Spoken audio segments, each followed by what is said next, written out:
I'm Joey, and I'm a pup, and I love horror movies. I'm Lauren. I'm also a pup, and I'm a huge baby when it comes to anything scary.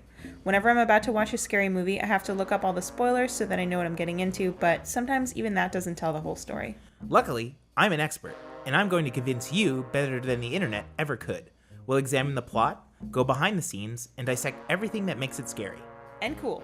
You're listening to Pupcorn and a Movie, Episode 3. Why are we doing this again? Because my sister's a ghost.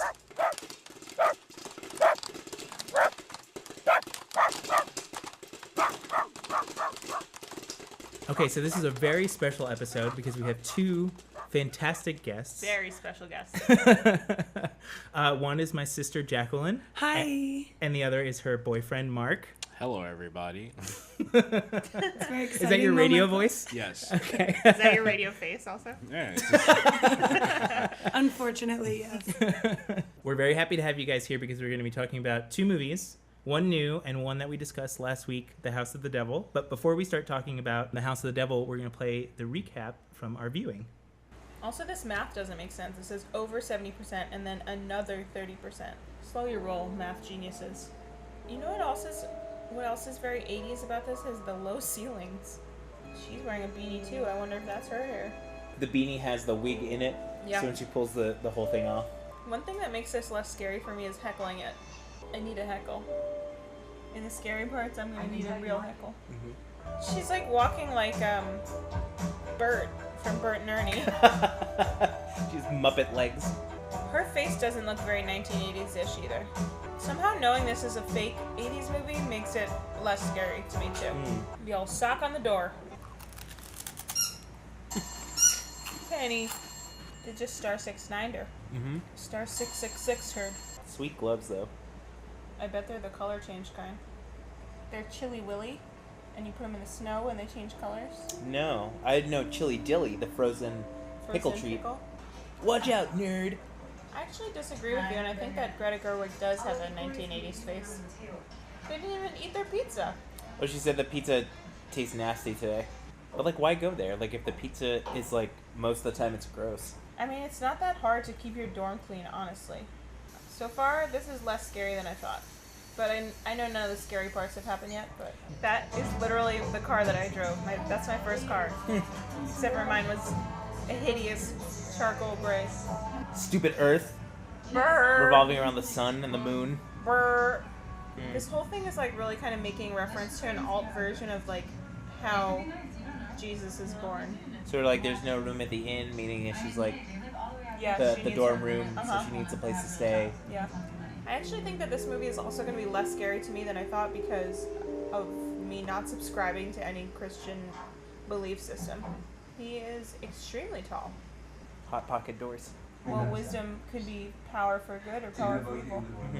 And the eclipse is the shining star that Yeah. they've come for. Uh-huh. How can you not look at him and say, this guy clearly doesn't have a baby?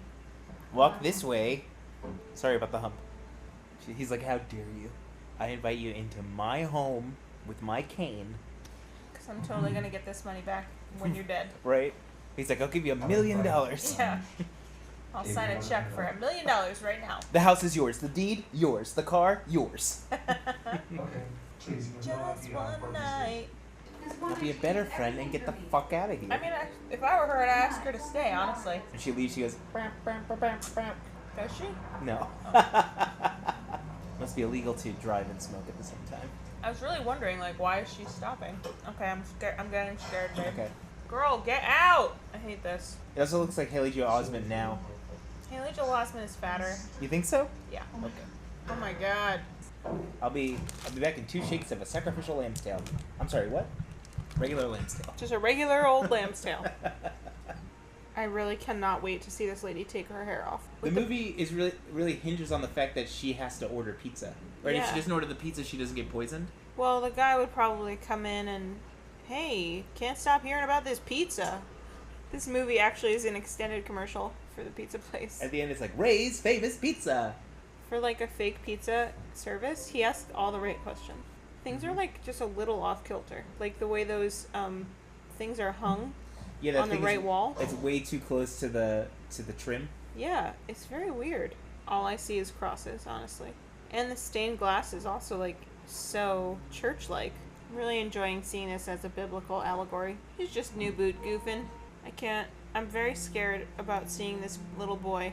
All those zooms and pans. Pots and pans. The fruit of her womb. And the fruit of the loom as well. Haynes.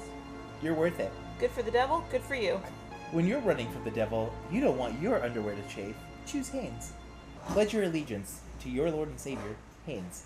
You know those two hate each other off camera. Absolutely, they do. Also, I think it's so funny and weird how, like, vintage TVs turn off. Also, the tension of having to dial 7 numbers on a rotary phone is so much more stressful. Yeah, it's true. I've never walked around a house with a knife, though. Also, why is she hiding the knife? Well, just in case the ghosts see it. She doesn't want the ghosts to warn the devil. I'm scared.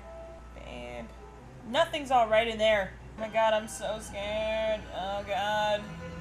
Oh, or like he just had one pizza. Oh, he hoped that it was right. Yeah. Oh, it should have had anchovies on it because he asked her with anchovies. Right. That would have been really good. She can't make up her mind if she wants to watch TV or not. Right. There's also other channels. Sorry, other channel. Scared. Have a little nap. They usually don't go so heavy on the chloroform. I'm scared. Scared. Very scared. I have goosebumps. Right now, it's starting to feel like a more modern film. Just the way that she's cowering, I guess. Very scared. What are you doing in my basement? This is alone time for me. They're dressed in their robes like the three wise men. We've got Baba Yaga over here. Like in the allegory of all of this. I don't really understand. Ugh, it's so gross. Oh my god. In contrast to Suspiria, this blood looks very real. Yep. Ugh. Ugh! Oh my god. Oh, sick. Oh my god. Okay, just have a little sip. Here comes the airplane. Ah! My beautiful kind eyes. Ah! You again? Good shot with one eye. This blood is so much more realistic. Look at the crosses. Yeah. Oh no! My beautiful boy. I was just thinking that. Jump! No! I'm so upset I'm gonna pull my hair off. Ugh! I fell down and hurt my stomach. They're gonna have to get a dirt devil. With the blood attachment. I can only walk so fast. Ray's Pizza. Only $8 for a medium. You don't know Ozzy Alvarez? There was a guy in the credits, his name was Ozzy Alvarez. So, what'd you think? No, just kidding. Great film. Great film. So, Jaqueline and Mark have not seen The House of the Devil, though they say they might have in a past life. It sounds very familiar. We've seen House of the Devil adjacent. Okay. I've definitely been to Clips. the House of the Devil, and it is in Paramus. You got out though. Stay away. So the more important question is, Lauren, what did you think of The House of the Devil? Definitely scarier than Suspiria. Real talk. It was scarier. 75% of the movie was not scary. It was only the last quarter of the movie that was scary. Were you convinced by the 80s aspect of the movie? Other than the Greta Gerwig's No, face no, being 80s. I was not convinced. Actually, she thought the opposite of me. I thought the main character looked like she was from the 80s, but She Lauren did, thought but I that... thought Greta Gerwig also looked like she was from the 80s. Yeah. I always wish I had an 1880s face. 1880s face. You know, very, 1880s, yeah, very right here. stoic and field worn. A nice mustache, no real teeth. Weather Yeah. beaten. Yeah. You're wearing a white shirt with puffy cufflinks Yeah. and then Yes. an open vest over it. Absolutely. Bloodstains. Yeah. Dream of the 1880s, alive in Portland. There weren't very many tells to me to make me think that it wasn't in the 80s. If you hadn't told me that it was not really the 80s, and if Greta Gerwig wasn't in it, I probably would have been convinced. Okay. I thought it was so funny that what really struck me is like it's really obvious that these people don't have cell phones. Yes. Like yeah. everything would Because be a cell phone solved. would have solved it. Exactly. Yeah. Well, that's what I said, is that there's a scene where she's calling her friend and she has to dial 7 numbers and like... Yeah. on a rotary phone. Yeah, Right. like, so imagine, like, in a So it hurry takes trying longer. to call Yeah. somebody, and I was like, yeah, this Damn would have it. been solved in, like, 2 minutes with a cell phone. The rotary phone. A simple text The with a rotary phone question. hasn't been oiled in a while. It's really Sounds squeaky. like They some- can hear her. Yeah. But they did have button phones in the 80s. Like, so that was a distinct choice to like ramp up the tension. Right, when she calls the guy from her dorm room, she uses a phone with the Right. buttons on, like, the Yeah. headset. What to you were the scariest parts of the movie? Let's see. Okay, the guy walking up to Greta Gerwig's car and just shooting her right in the face with no warning. That was shocking. Well, so what part of it scared you though? Because I had already told you that she's alone and he comes up to the car. Was it the anticipation? So because there's this moment in scary movies where if someone's like, "Oh, there's a jump scare coming up," but it's very hard to pinpoint exactly no when. anticipation of this. That's what was kind of jarring. So did you forget that I had told you about that part? No, Or- I knew it was coming, but it was still scary. I guess actually that wasn't the scariest part. The scariest part is probably her walking around the empty house, like looking for what's going on, but she couldn't find anything because nobody was in the house. And that's scary to not find anything. Yeah, when it you know is. something's going on. You also want to expect a shot in the face. Even if there's no context clues, just be ready for it. You make a really interesting point, and like kind of goes back to what we talked about when you were telling me about the movie, that everything is like telling this girl to trust her gut, right? Except for the evidence is like saying there's nothing wrong. And I was likening this experience to like going on a date, and you're like, I don't know who this guy is. Like, who knows what's happening? And it's the same as babysitting a stranger. You're like, I don't know who this person is, but he's gonna pay me $400. So like, And it's whatever. a strange old lady.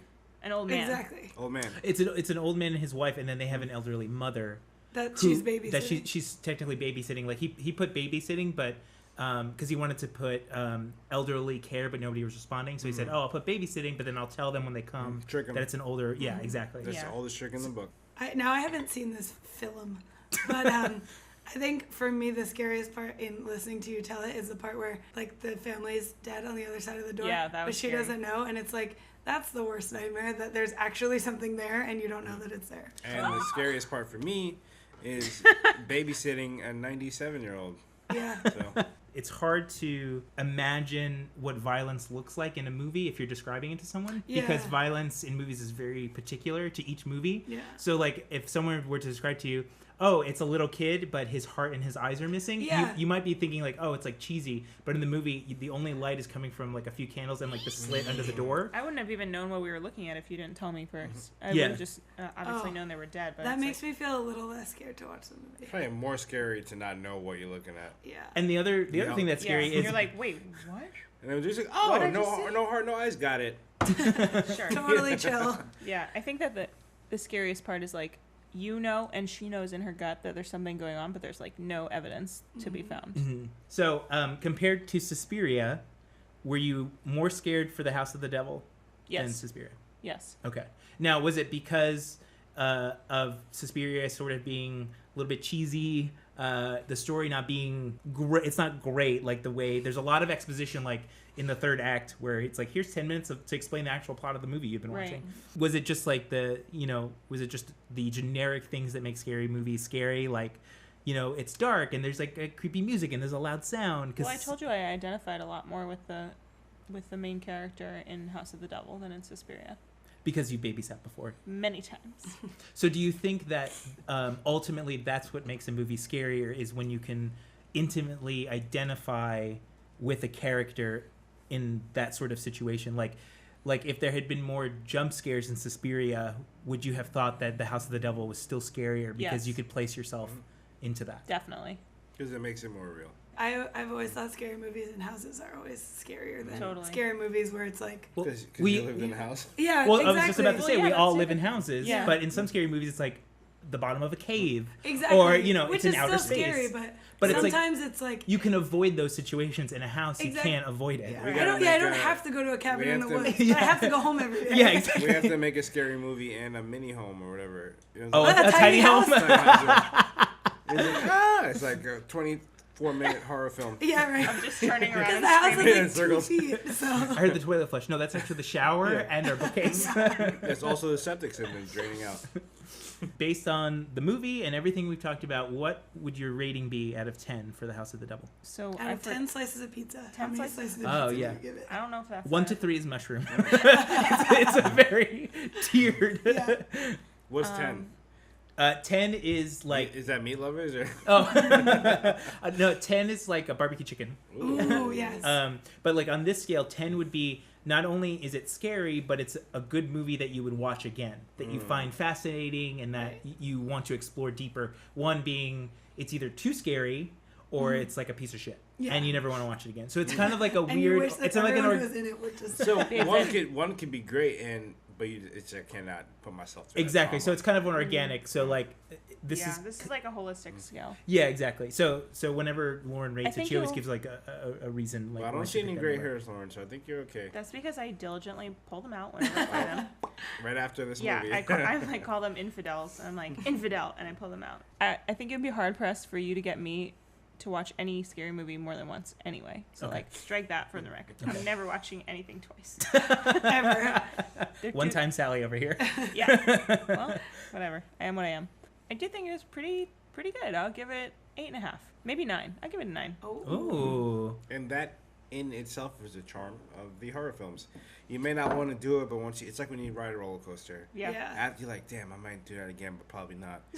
Yeah. And Well, maybe one day you do it again. Yeah. It's the thrill that you get because we enjoy the thrill of Yeah. having our heart beat faster and being anxious. And once it's over, you always feel way better about what Yeah. you went through. Yeah. Solidly. Well, Mark and I'll probably watch it eventually. Yeah, you guys will like it. Well, now I'm scared. And I You should. should, well, you should listen to the episode because I do find it helpful to like know every detail of it, and then Yeah. you're like, okay, I can handle this. He already told I me like to what's go gonna in happen. blind when Jax had to go to sleep because she's got work early in the morning. And so he watches it all alone. He pulls the TV right Are you insane, man? 1 foot away. I He do puts pull the it. blanket but over the TV, so it's just him and the TV. Oh my god! I'm in my fort. And I try to not get much sleep and drink a lot of coffee, so I startle easily. No girls Wow. allowed. You just hear a teacup rattling under the sheet. You know when you're on 1 hour sleep, you get startled. Someone comes around the corner, you're like, ah. You just Hey, gotta Mom. prime yourself for the perfect experience. So after you guys watch it, we'll get your take. We'll Okay. do like a 2-minute take on you guys watching it, so you can compare our reaction to it with yours. Because you might not like it. You may be like, this Well, it's movie just sucks. Jax crying. I'm like, it's okay, baby. Okay, so are you ready to talk about our new movie for this week? Never been readier. I spoiled the country that it's from We're from France. earlier this week. It's from Korea. Ooh, I thought it was And- Nairobi. I'm damn. Literally 5 minutes ago, he told us it was. I messed up. I'm sorry. I was ready for an African You're film. fired. Get off the African stage. horror film. We thought because Mark was here, it would be African themed. Next Sudan week we're of the watching devil. Blackula. Not so much scary as amazing. Scary and how good it is. So the movie we're going to be talking about today is called A Tale of Two Sisters. Mark and I have almost watched this movie. Many times. Yeah, literally 2 weeks ago, we almost watched it. Oh, okay. Yeah, very Okay, well, recently. maybe this conversation will Yes. inspire you to watch it. The director of this movie, Kim Ji-woon, is like one of my favorite directors of all time. He directed I Saw the Devil, Saw that which one. we talked about. Great movie. He directed this other movie called The Good, the Bad, and the Weird. I saw that. It's more goofy. Though, Yeah, right? it's much goofier, more action. And he directed this movie called A Bittersweet Life. It's actually the highest grossing Korean horror movie of all time. Wow. And it's the first Korean horror movie to ever screen in America. A Tale of Two Sisters is based on an old Korean fairy tale. Once we're done talking about it, I'll explain how the fairy tale is different than the movie. I'm like flexing my feminist muscles already. Okay. Me Like too. fairy tale. I All flex right, them. I here we flex go. them right in the beginning. Feminism. The movie uses sort of untraditional sets for what you would think of like in modern Korea in 2003. There's lots of floral prints sure. everywhere. Like all the wallpaper is like, vines and little flowers and designs and things like that. The house is very dark wood, like large pieces of timber. There's a lot of French furniture, like Louis XIV, like armchairs and kind of things like that. There's a lot of primary colors, sort of like in Suspiria, where there's characters wearing very deliberate colors, like a blood red dress, or the walls are like velvety blue, or the sheets are like oceanic blue, and there's like a lot of emerald and things like that. So that's throughout the whole movie. You'll see kind of like these very interesting color choices, like a fairy tale would be like very pleasant. Do the but- colors like signify? I was Does gonna each color say, signify something? Is there any foreshadowing? Probably in retrospect, if you watch again, I'm pretty sure usually in Korean films, all that stuff is symbolic. I'm pretty sure it links up to certain things that happen. It has to. When I explain to you the plot, we can go back and talk about, because I specifically wrote down like, oh, that color, or oh, that piece of furniture or whatever. So we can go back and talk about that, because there are some things where you're like, oh, okay, so that's why they put that person in that jacket and things like that. So one comment, we haven't even gotten into this. Already, I am very scared. When he started describing the house, right? Yeah, I'm like, sounds terrifying. I feel like it's all a distraction, right? Yeah. It's a way to create the jump scare without the way we do it in America. Totally. Right? It's like music. Mm-hmm. It gives you like the eerie. Like, Instead of the sounds, it's like 'cause visuals, and you get lost in the visual, and then bam. Yeah. The house that the movie takes place in is very much like a German fairy tale. It's like a castle in the woods sort of thing. The movie sort of borrows from other sort of styles and storytelling aspects. Like the actors are Korean, but the movie itself just seems like so different than what you would expect from like other Korean movies that are rooted in the like society and culture of Korean people. Yeah, it's not old 1980s Korea. Yeah, or like in one movie, I can't remember the name, but like they were almost in like dojo looking places, or Like the wailing. Rise now, ye white whale. Show us your crooked jaw. Yes, there you go, the wailing. exactly, That's- yeah. All the that's name I houses can are like remember. outside Yeah, and they were in a connected. karate Yes. dojo and stuff like that. Yeah, yeah, It's everything. All the walls are very thin. yeah. Like Almost like paper. Like And then I Saw the Devil was like not a super modern looking town. no, Everything's no. old and decrepit. Yeah. Right, yeah, But not exactly. nice.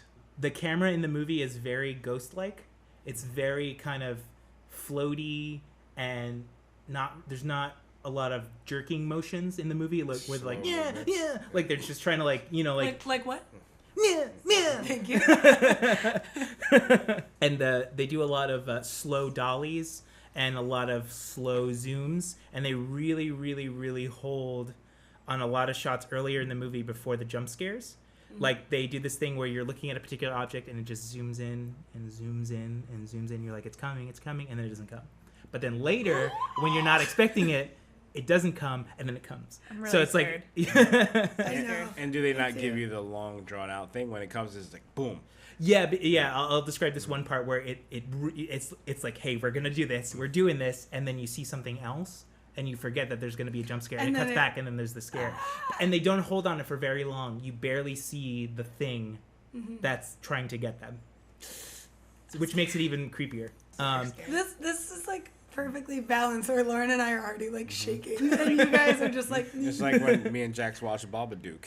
yeah. Oh my she's god, like- you guys watched it? Sheila's like, eyes no, like- There's no jump scares in the movie though. nope. No. It's just No. It's tension. It's the atmosphere. and you feel That's bad it. for the kid because he's cute. Yeah, What Goddamn happens? He cute gets kid. eaten or something? It'll be in another episode. yeah. It's I'm just on my kidding. list. Oh really? Yeah, it's on Okay. my list. Yeah, because I actually I think wanna that movie's watch very that. good. Yes. Babadook. No. No. No, Baba Yaga.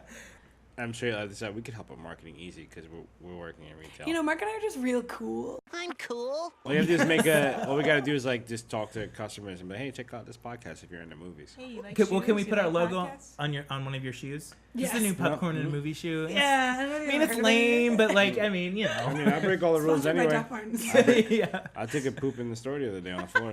Don't bullshit me. Bullshit. Bullshit. Bullshit. Bullshit. I'm sorry. How is this relevant? But then you cleaned it up because you felt so bad, right? I just kind of stepped on it, smeared it flat. It's Mark's very own horror film. This is how every episode's gonna start out. It's like pooped in the middle of the If you guys ever make an intro where it's like a bunch of quotes from the show Yes, that you make in yeah. an intro, you can put that one in there. Okay. I took a poop in the store the other day. I took a poop in the store the other day. I took a poop in the store the other day. So the last thing I want to say before we talk about the plot of the movie is that Korean ghost stories share a lot of similarities to Japanese horror stories, and they both use the girl in the ceremonial white garb with long hair over their face. Cue the ring and the that's grudge. what- Exactly. and Yeah. So the first time that those ghosts in Japan they're called yurai, and in Korea they're called gowinsen. The Japanese version I think started in about like the 17th century, where they started drawing figures like this, and the gown is a funeral garb that a woman would wear when they're being buried. Traditionally, Japanese women kept their hair up, but for a funeral they would put it down, so hence that they appear with their hair So covering it their face. signifies that that they're dead. They're That definitely they're dead. dead. Interesting. It's almost like when you go to art museums, and we went to one where you didn't know the person was dead, but the white dress we learned and then their hair, you could tell it was someone Like when who wasn't someone- there anymore. Yeah. When someone would commission a painting of someone who had already died, Oh, they paint right. like cues into it. Oh, Yeah. that's and, interesting. And one of them was the white dress and the hair being long. Oh, that's very cool. Yeah, it was awesome. Also, real quick, Lauren, are you scared? Because I'm scared. I'm already. super scared. Okay, me too. It also has to do with like the lights being off. I know. It's better to do the podcast with the lights off. I Also, know. it gets really hot in here. Yeah, because the Yes. viewers can tell you see the darkness and they can feel Yeah, it. they can sense the listeners can really It sounds sense. dark in here. The kimono or the whatever dress that they're wearing generally covers their hands and their feet to give a floating effect. So to sort of trick you into thinking that they're more ghost-like than they really are.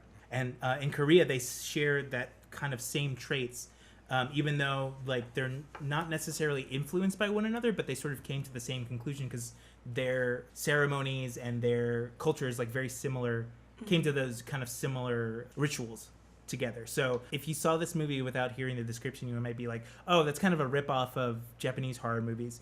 But it's different in the way the person appears and what they signify.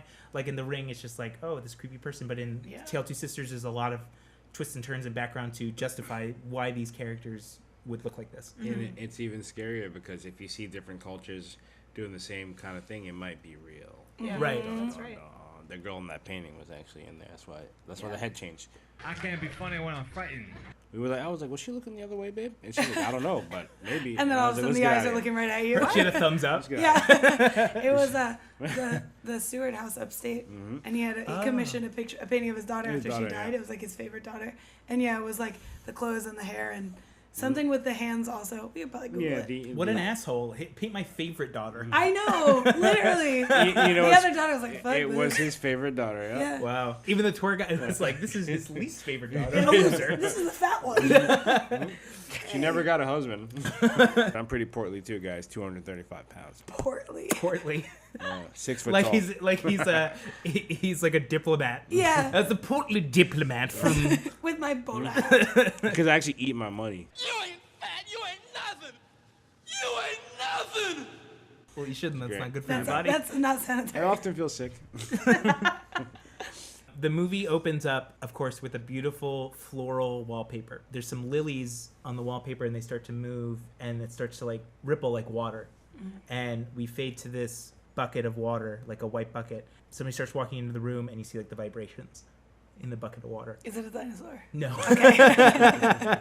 it's Dr. Raptor. It's like in Suspiria where I was like, wait, did the dog kill her?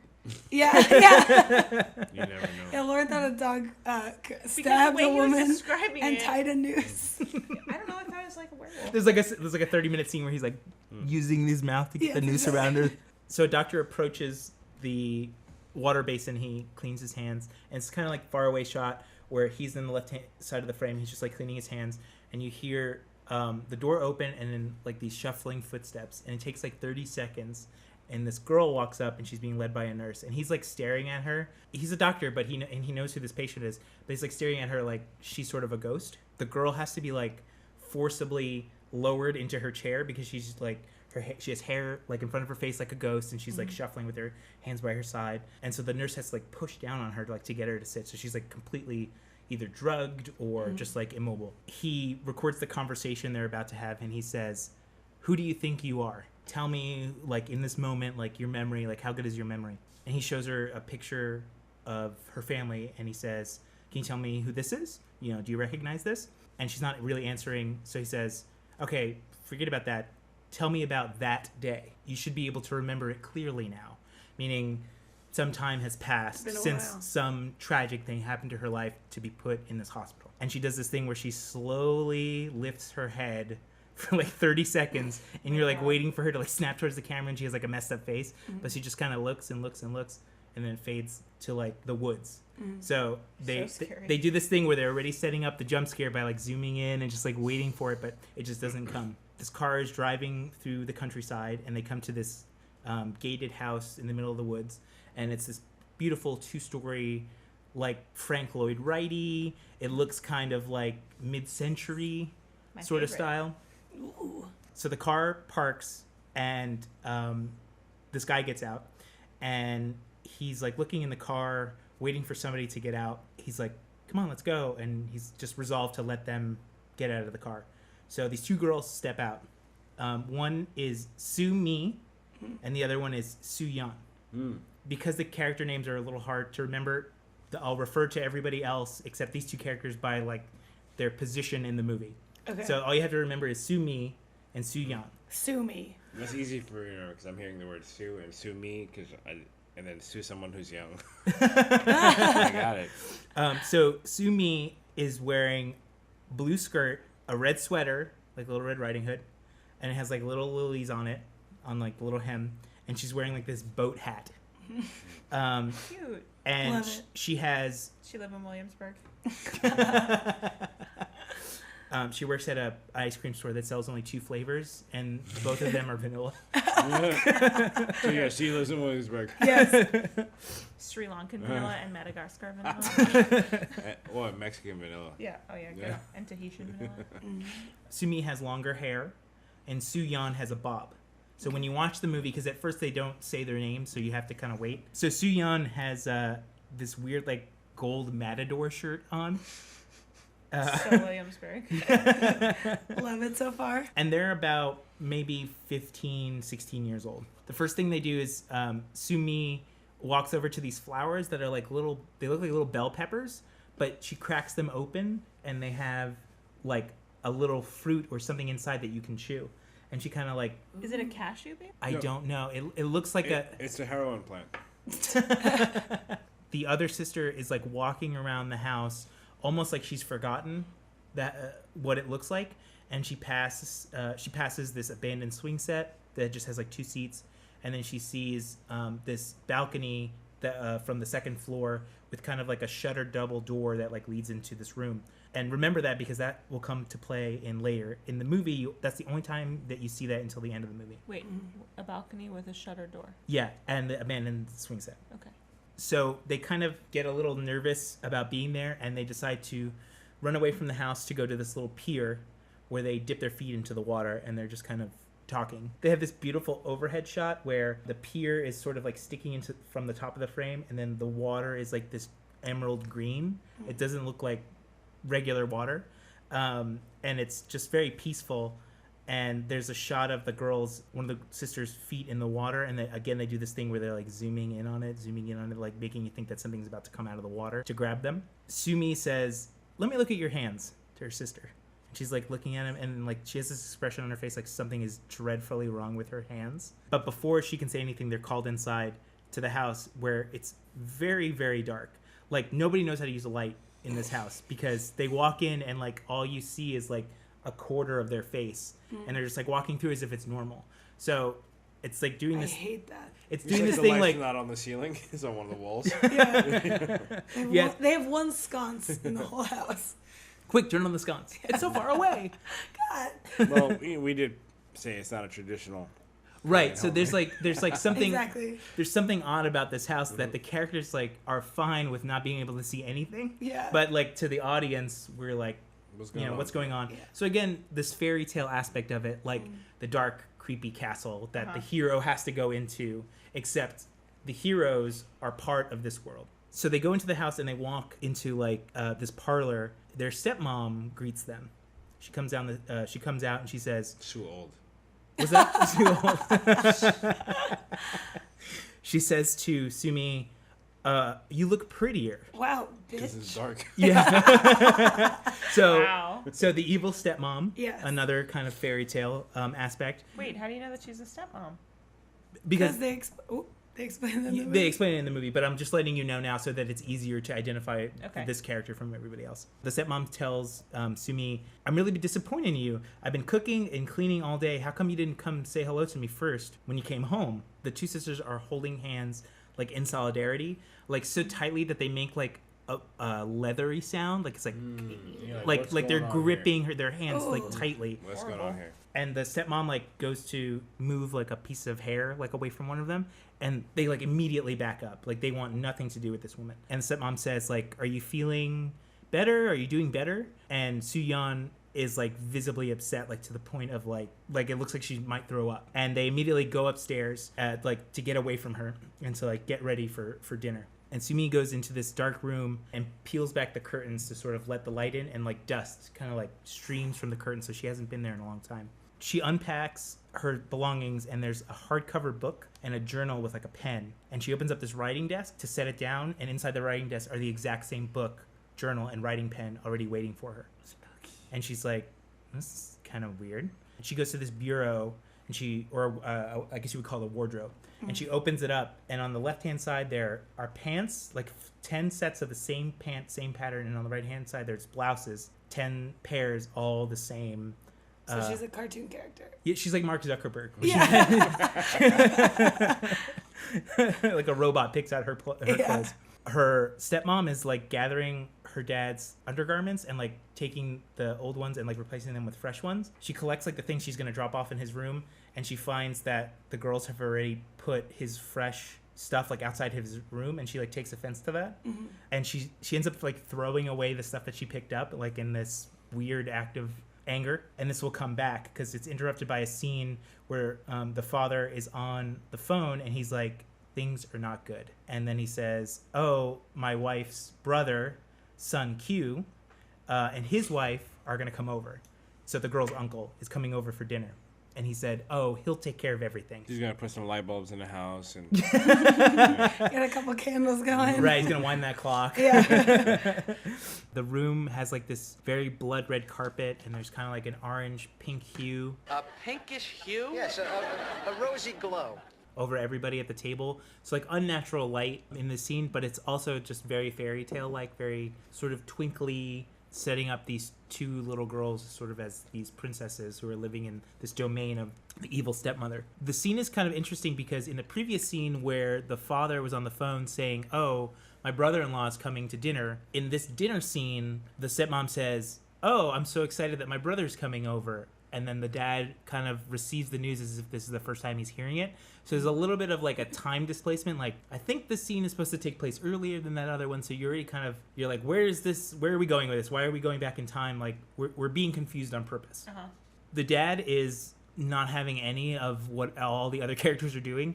His face is like just expressionless like the whole movie. And he always wears like this drab gray button up that's like always untucked. Mm-hmm. And he just looks like beside himself, like, the whole movie. He's like dealing with something that nobody can sort of figure out yet. It makes you wonder a little bit more about the stepmom, I'm assuming, right? Right, exactly. So like, because she's fine, right? The stepmom is like very pretty. She's like very thin and tall and just like put together. The dad is like graying and he's like has glasses and he has like bags under his eyes, and he's just like, you sort of feel like the stepmom throws her wrath on him it's like too. The Kardashians. Exactly. All their husbands. Wow. The stepmom confronts them about like their dad's like undergarments, and she's like, that's my job as your mother, is to take care of everything in this house and your father. No.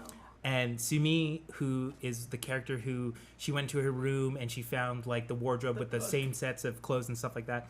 She's like, well, who told you to clean my room? Who told you to hang all these garments that are the same? Before the stepmom can answer, the dad drops off these 2 white pills in front of the stepmom and pours her water. He just leaves. He just goes to wherever he's going, just leaves the stepmom and the 2 girls like to eat. Sumi says she won't eat with her uncle who's coming. The stepmom's like, of course you have to eat with him. He's completely changed. You have to believe me that he's changed. And I don't believe it. If you could see the look that Mark and I just shared. Uncles never change. So Sumi leaves the table like in a huff, and the stepmom goes to Suya and she's like, aren't you going to follow your sister? So like this is already this dynamic where the 2 sisters are basically inseparable, but Suyeon is sort of independent in that she wants to stay, but the stepmom's like, go be the person that I know you are, go run away with your sister. When they go upstairs, Sumi says, if our stepmom ever does anything to you, you have to tell me, not like before. You can't keep it a secret. We then see the stepmom with a caged bird. The bird is tweeting and she's kind of like cooing at it, and then she puts like a slip cover over it. And then this is the first chance we get to see of like there's like a greenhouse in the back of the house, kind of like even though they're in the forest, that's sort of like the scary forest, that sort of surrounds the castle, but it's like in the castle. Oh my god, that scared me too. First of all, I got scared as well. Oh, I don't know why. Hey, I was definitely I got startled. I wonder why she barked. She might have heard something. She heard a guy coughing 3 miles away. He's like, oh, you should go see a doctor. Very helpful. She's just helping. I'm just helping. So we're following the stepmom as she's sort of preparing for bed. She puts the slipcover over the bird in the bird cage. Of course, brush your teeth, cover your bird. Yeah.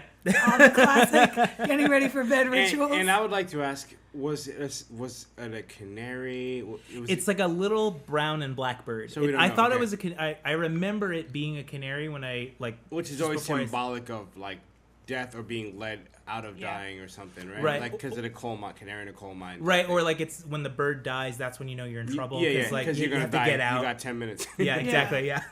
So, can we like take a Speculate? pause of the narrative and like just say what our impressions are so far? Yeah. If you Or want do to. you want- No. You. Oh, what Whatever do we you wanna think do. is going on? Yeah. Well, would that spoil it? Do you think? I already have it. No. I have a theory. I don't think It's- you're gonna. it's, I don't think anybody's here is gonna guess what I have what a the ending loose is. theory. I think it is the whole the mom's a witch, like the Kardashians, right? So I got into a whole YouTube hole one night about how the Kardashians from an old witch family. Well, What I can't connect is the thing you said about the pills. Okay.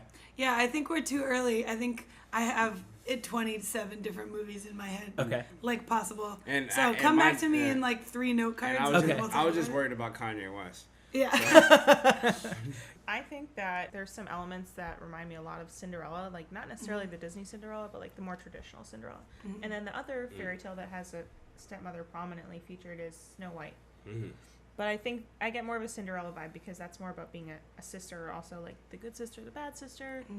I'm gonna not say anything yet. I'm gonna wait a little Okay. bit. Keep all those theories in your Are head. they interesting to you, knowing what the real thing is? Yes, out there it's is? very interesting how we all analyze the movie. So there's this great shot of the stepmom cleaning the makeup off of her face, and it's these 2 mirrors, and one is looking at her, like it's like kind of straight on, and then the other one's like the side of her, and you see like the bedroom behind her, but there's just like something off about the reflection. And she's like cleaning very meticulously, and then she hears kind of footsteps, and she thinks it's the dad. She's like, gotta get ready for bed. So like she throws off like her robe, and she has like a nightgown, and she gets into bed, and it's the perspective of the mirror. So when the dad comes in, he comes in like on the left mirror. You see him come in, but then in the straight mirror, she turns away from him to look at him. You know, it's like the Ew. mirror is giving this weird perspective that Yeah. it's not confusing you as to what's really going on. Right, Yeah. exactly. So it's like already like, okay, which image is real? I'm scared. Me too. I'm perplexed. In the middle of the night, the dad and the stepmom are like spooning, and the dad gets up and he goes downstairs to sleep in another room. I hate when people spoon. There is no spoon. What? In movies, I was about to be like, I don't understand. You like when they fork? I Yeah. like the Heyo. knife and fork. Yeah.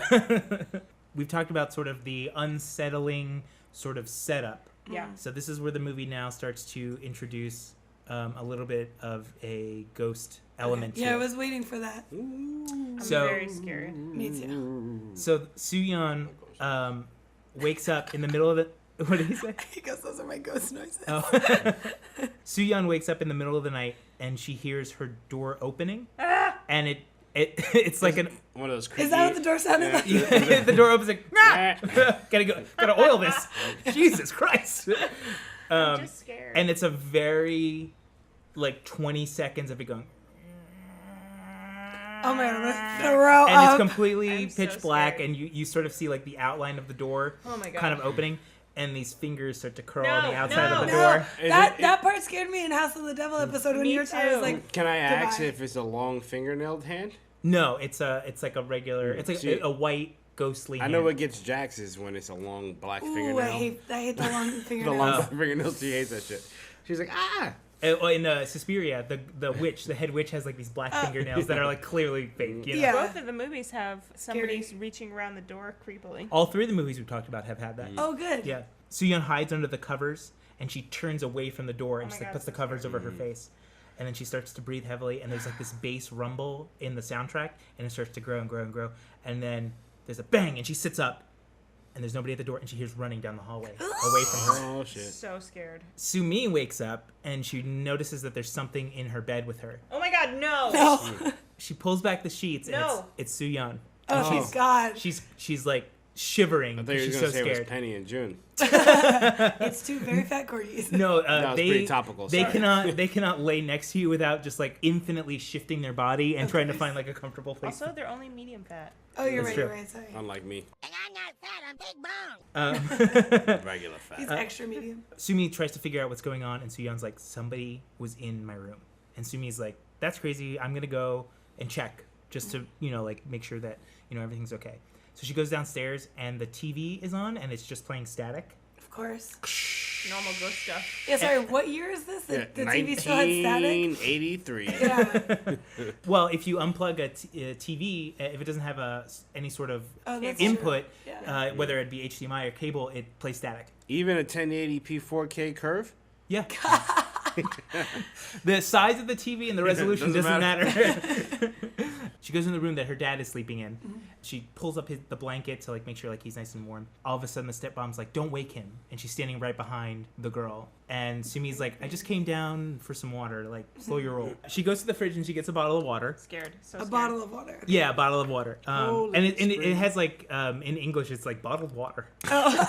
It says it on the label. She finds a wax paper package in the fridge and it's like all bloody. And she starts to like unravel it. And she opens it up and she screams and it hits the floor. And it's like this goopy red blood mixture. It does not look like meat at all. Your little sister's terrified. She squeezed me really tight just now. I'm very nervous as well. Lauren's like meditating to get away from this right now. Yeah, I'm like going to my happy place right now. That ended the best way it could, though, the wax paper thing. I thought it was gonna be like a heart or a I head. definitely No, thought that too. no, they really kind of subvert it by making it just like this mixture that you're like, what is that? It's Yeah. not like you're like, oh, somebody's teeth. Right. Like yeah. it's not that like Obvious. telegraphed that Yeah. that specific. So as Sumi is screaming after she finds this like weird meat, Gross. the stepmom is just staring at the static TV, and she like just kind of like turns towards like where the kitchen would be. Then Sumi and Soo-yeon are like in bed, just like like hugging like really really hard because they're both like very scared. Now I'm thinking And- the dad is a villain. No. Because he's removed from all these scenes except for the one scene Mm-hmm. where he was just tired. Right. He's always Or tired. in the other scene where he peed in the water. Mark's deleted scene. Sumi says that it's like so weird that there's like strange things going on in the house. Like they've never felt like the house is this way before. The way they're snuggling is like uncomfortably erotic.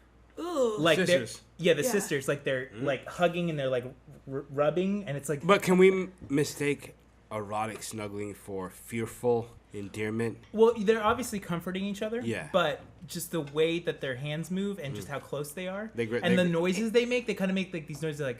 It's like these very like. Ew. No, it's not like that. Nandate bayo.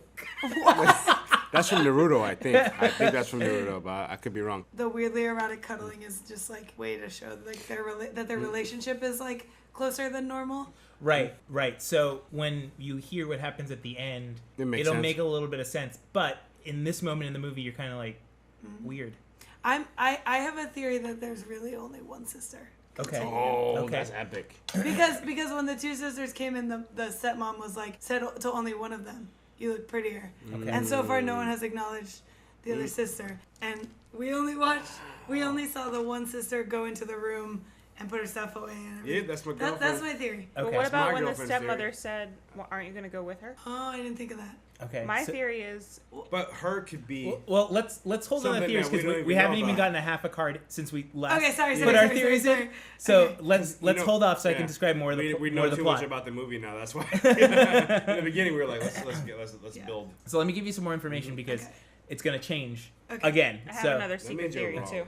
So after this weird snuggling, the camera kind of tracks down on the bed, and they're pulling up the sheets, and they're this very water blue color, and the sheets, or the comforter rather, sort of folds into this way that looks like a curtain, and it fades to the next day, and like a curtain is like replaced by it. It's like this kind of cool match fade, and the dad wakes up in his like little room, and he's kind of walking around trying to like look over the house. Is he still strange? If I can interject, is he still weird and tired looking, Yeah. or is it? It's the same energy. Okay. Yeah, got it. same energy. Sumi is having a nightmare. She's like tossing and turning in bed. She sees herself running through the woods, and then she sees herself touching someone's shoulder and blood coming out of the shoulder. And then her hand has blood on it. She sits up and she hears creaking wood.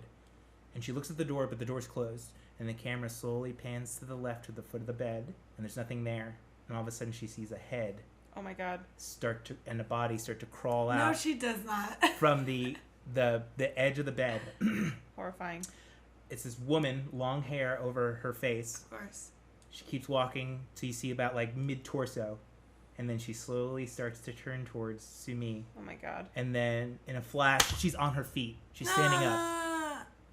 But her neck is broken and hangs down. Oh god.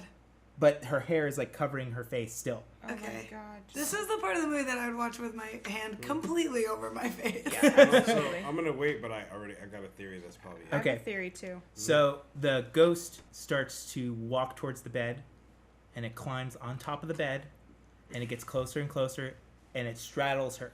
Okay. And Sumi's like laying back, and she looks at the ghost's leg, and the ghost is wearing all black. She's not wearing like the white, the traditional white. She's hovering over her. A trickle of blood starts to seep down the ghost's leg, and then a human hand comes out from beneath her dress. And then Sumi wakes up from the dream, and the ghost is gone. Horrible. And her whole bed is covered in pee. Father's Because she pee. peed herself in the middle of the night. Dad's pee. Look, that guy's pissed his trousers. Her dad comes in, and he's like, breakfast is ready, and she's like, don't come in here. Stay right there. Don't come in here. And he's like, okay, breakfast is ready. Just come down whenever you're ready. Get out of my room. She goes to the curtains in the room. She opens them, and she puts her arms in the air, and she stretches. And when she comes down, she notices that there's blood on her hand. And she goes to the bed, and she throws off the sheets, and there's like a trail of blood leading to her sister. Oh my god. The insinuation is that she's having her period, Yeah. and that she That's what I was going to say when the blood Gross. right. in the... I'm just kidding. I had my period yesterday. So lucky that you only have it One One day. day. This actually only lasts 30 minutes for me. That's pretty awesome, Mark. Yes. Did you just But have have really you- spicy food? Yeah. Have you ever seen the I'm scene very- in The I'm Shining very with fortunate. with the elevator? It's just 30 minutes of The that. elevator's his butthole. Yeah. If you needed a title for this episode, The elevator is his butthole. Yeah, that's it. So Sumi sneaks into her stepmom's room and grabs some like pads from the medicine cabinet. And as she's sneaking back out, the stepmom wakes up, and they have this conversation where the stepmom says like, "How could we both get our periods on the same day?" Magic. So the sisters strip the sheets. They actually wash them and they hang them outside, and they're kind of hanging out on this deck. And the bird is outside. The mom's bird is like hanging in the cage from like a little hook. Sumi starts whistling the song that happens to be their mom's favorite song, and it's just kind of like this classical, just like melody. Suyeon and Sumi hate this stupid bird, and at the same time they sort of say what they want to do to the bird. Suyeon says that she wants to kill the bird, but Sumi says she wants to set it free. So like you're seeing that this different dynamic that like one is like very caring, and one the quiet one may be very violent. Works in my theory. The dad comes up to them, and he's like, "Sumi, you're looking really ill. Are you okay? It's like way too cold out here. Like you should probably go inside." Sumi says like, "Why didn't you get rid of the wardrobe in my sister's room? You know that in Sumi's room that they have the repeating pattern clothing, but there's another wardrobe. This is the first time you hear about this. That's like sort of independently important." And Sumi's like, "Why didn't you get rid of that?" So like something has happened with this wardrobe before that, so bad that they would need to get rid of it. I bet the mom died in there, or killed herself in there or something. So the dad's like, "I know I haven't been the best father." Or even a really good one. Well, his wife is gone. That's kind of a bitch for a new wife, so. Right, and like, you know, But like she's beautiful. the pressure of bringing this other woman and Around the daughters. And around the daughters, you know, like that's like a lot of pressure, and you can tell that by his haggard face and his just like expression of uncaring, sort of like he cares about his daughter enough to be like, "You look ill, you might have to go inside and like get rest," but he's also like so passive, you know, that it could be misconstrued that he is a bad father. Like you can't tell at this point what direction he sort of leans into. Sort of all fathers in fairy tales are like that too. Oh, that's true. I forgot the fairy tale part. I'm a bad father. Yeah, all your 16 kids are neglected. And I but told you're my here son- recording I a told my- podcast. I told my son I didn't love him. I didn't mean it, but I told him. There's no kids. Don't worry. Sumi is then walking in the forest alone, and she starts to hear these whispers, and she finds an abandoned greenhouse. And while she's doing this, Soo-yeon opens the cage, the bird cage, and like starts to reach her hand in, but something distracts her, and she gets very scared, and she removes her hand from the cage. Sumi finds this cosmetics bag and like a suitcase in the greenhouse and brings them inside the regular house. And inside she finds pictures of her mom. They're all smiling around this like birthday cake, and they're all like clearly very happy. Even the dad is like happy. And then she flips the picture to the next one, and they're in the exact same positions, but the stepmom is behind the dad. And she starts flipping through the pictures, and she's realizing that the stepmom is like in every picture. And you see that in one of the pictures that the stepmom used to be a nurse or a doctor. And you see her with her dad, who is also a doctor, you learn at this point. And as she keeps flipping through, she sees like more and more of her stepmom like intruding on her life. She's always there. Yeah, like almost like, oh, she's always been there, and I hadn't noticed like how slowly the corruption of this family has been. Yeah. As she's looking through these photos, Soo-yeon joins her, and they're looking through all of her mom's belongings, and they find a necklace, and on the back of the necklace is inscribed Tari Takum. Soo-yeon says that their mom told them that word is a spell when they need her, that they can use that word to call upon her. If I'm not, I could be wrong, but the entire time you only spoke directly of me. In interactions with other people. Yes. And now Soo-yeon, so now I'm confused as No, fuck. I think that Soo-yeon existed, but I think she died. I think so too. But we'll see. So we'll see. Soo-yeon has, in this point of the story, Soo-yeon has interacted with the stepmom. Only. Right. Only, yes. When the mom said, "Are you there has gonna not go been a with scene her?" where she's directly spoken to the dad. Got it. But the dad has interacted with the stepmom. Yes, and Sumi. Got it, right? So I think all right, cool. So interesting. So, what about this? What if there's a third sister, or there was a third sister, and that's what it's called? It's Tale of Two Sisters, not Tale of... What I think is, Never mind. I think that the mom and Soo-yeon are dead, and that the stepmom is not crazy, and she can see them, and the dad can't, and that's why he's so stressed out, and that's why he gave the stepmom pills to calm her down, because she was wilding out at dinner, seeing the other daughter who's not really there. Interesting. And that's why she was like, why is that wardrobe still there? Because my sister died, and it has to have something to do with the uncle. Because we mentioned him one time, and he's different now. He's not going to kill you. Maybe he like sexually abused one or of them, something weird, but we'll see. This is I could be wrong, because these fucking Korean movies are the best. Yeah. They're always, like, you can never really finger it. Now to me, it's like pretty obvious that I mean, I already had a feeling that the stepmom has something to do with the mom dying, but the whole like she's in all the pictures and she's a nurse. Yeah, If the so mom was creepy. sick, Because or if she's they on, made she's her probably sick. she was probably always unhinged, is what I'm thinking. Yeah. Is why she was in all the pictures. I feel like somebody's like body died, but their soul went into the bird. somehow. Same. The bird is symbolic of something. Yeah, I'm I trying to couldn't- figure it out. I couldn't tell if the bird. That's why I was asked what kind of bird it was. Yeah. I couldn't tell if the bird was supposed to be the dad or the mom. Maybe. Oh yeah. Or the girls. Oh, it could be the mom. Yeah. Might But be it the could mom. also be the dad because But then, the dad's like. and then here's the thing that we're missing. What is the scary spirit in the house? I think it's the mom. I think it's one of those Yeah. things where you think the spirit's scary, but it's a good It's spirit. not. Yeah. That's Like the I best love horror that. movies. Yeah. Okay. All right. So hold on to Okay. these new theories. Yes. Tuck those in. I'm very, very scared right now. Yeah, me too. The theories make it scary, right? Because you're like, Mark, are you scared? Of course he's nah. not. I'm scared of the police and stuff. Bam, bam, bam, bam. Okay. So we left off. Wait, Joey, are you scared? No. So Never. He's we never scared. we left off with the incantation. Yeah. Tari Takum, which is written on the back of the necklace. As she's flipping over the necklace, Sumi notices that Soo-yeon has bruises on her arms, and Sumi starts screaming at her. She's like, "Who did this?" And then she's like, "Our stepmother did this, right?" She's like screaming and screaming, like in this very Asian movie style, where they're just like screaming and they won't let the other person talk. I can hear it in my head. Yeah. It's high pitched. Yeah. And then, so instead of answering, Soo-yeon just screams and just runs away. Classic. Sumi goes to confront her stepmom, and her stepmom admits that she's the one who put the bruises on Soo-yeon. The stepmom says, "I'm the only one in the world you get to call mother." I hate her. And she says, one of my favorite lines, "The world isn't as sweet as you picture it." So, like, she's, like, accusing Sumi of living in the past, that life with her mother was so amazing, and that there's no way this other person could possibly replace any part of her mom or give her any other life that was good. What if the mother was evil and the Exactly. stepmother's not evil? Or the mother was abused by her brother, who also abused But the brother is the stepmom's Oh, yeah, brother. it's Yeah. the stepmom. Well, we're assuming, do we know? Yes. Yeah, she said you're Oh, my you're brother's. my brother. As She's this, like, this is my brother. This is my brother Malcolm. as this conversation is going on, the dad is shaving in the bathroom, and the water's really loud. So you kind of drift in and out of the fight. And at one point, he turns the water off. Squeak? Like, No. It's just like a Okay, it's just like a clean, regular okay. faucet. This is a nice house. When you Okay. see it's a nice house. So he turns off the water, and we cut back to the argument they're having. And the stepmom's like, "How can you say that to me?" So Sumi said something that will be revealed later. Okay. But like, she's like, "How can you say that to me?" I wait on bated breath. And then she says, "You aren't well yet, are you?" Basically insinuating like, all I have to do is tell your dad that you're unwell and you go back to the hospital.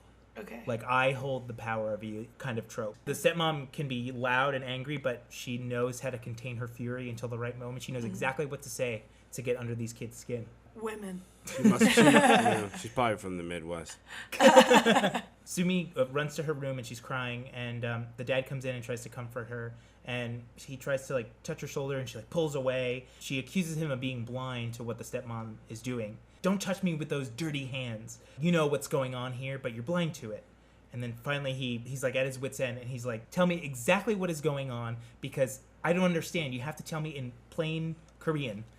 Yeah. He's like angry, but he's concerned. He's like, "I don't want you to get sick again. Just tell me whatever it is." Wait, this is to the daughter? This is to Sumi. Okay, Yeah, gotcha. after she's had the fight with her stepmom. He's like, "I don't want you to get sick. Just tell me, and whatever it is, we'll find a figure way. it out." We'll find a way to figure it out." Instead of telling him what's going on, she's just like, "Everything that happens in this house, everything that is said or done, you're responsible for from now on." Meaning, like, he's got to take some sort of responsibility for everything that's led up until this point, that she is in no way culpable or responsible for any of the bad stuff that's happened to their family. Then we're on a dark road, and we're sort of POV the headlights of this car, and it's revealed that the uncle, Sun Q, and his wife are sun-kissed. A new soft drink has come to town with a taste from Sunkist that'll turn you around. I'm drinking up good vibrations, sun-kissed orange taste sensations, bubbly orange jubilation, sun-kissed kiss, a taste sensation. I'm giving out orange vibrations, bubbly sun-kissed sensations, sun-kissed is giving out good vibrations. And his wife... And his wife, Dr. Pepper. Yeah. I don't know. It just made me think of like a member of the Wu-Tang. Him and his wife, Mrs. Pepper, are... She went to medical school. Yeah. Oh, she did? Nurse Pepper? Dr. Pepper. Wow. Sexist. Wow. The stepmom is getting the house ready for this dinner party they're about to have, and she puts on like this classical CD, and she's like very, very excited, but the dad is just like stone-faced. He could not care less what's going on. As usual.